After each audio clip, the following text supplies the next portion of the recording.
মহান আল্লাহ সুবহানাহু ওয়া তাআলা যদি আমাকে সুযোগ দেন, আমি যদি জনগণের সেবা করার সুযোগ পাই, আমার একমাত্র ব্রতই হবে আল্লাহর উপর ভরসা রেখে, ঈমান কায়েম রেখে এই সাধারণ জনগণের স্বার্থকে রক্ষা করা।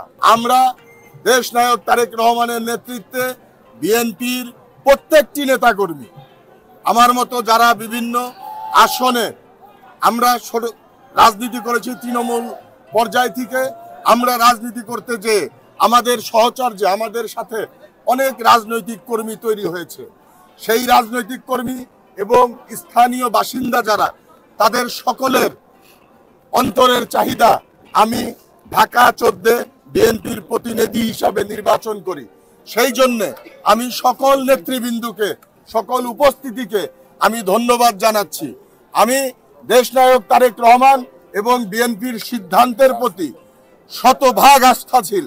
তৃণমূলের নেতাকর্মীদের দেশনায়ক তারেক রহমান সারা বাংলাদেশ থেকে খুঁজে বের করে তাদেরকে মনোনয়ন দিয়ে দেশ সেবার সুযোগ দিবে।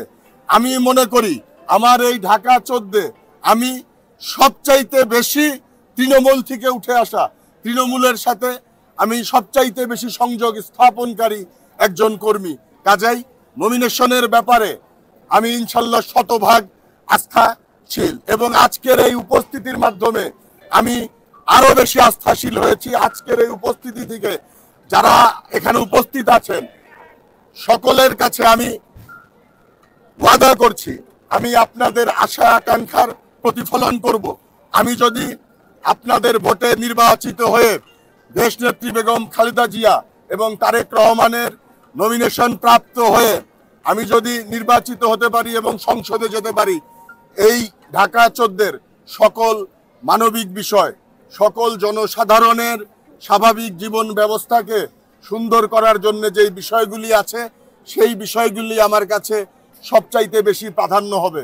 মহান আল্লাহ সুবহানাহু ওয়া তাআলা যদি আমাকে সুযোগ দেন, আমি যদি জনগণের সেবা করার সুযোগ পাই, আমার একমাত্র ব্রতই হবে আল্লাহর উপর ভরসা রেখে, ঈমান কায়েম রেখে এই সাধারণ জনগণের স্বার্থকে রক্ষা করা।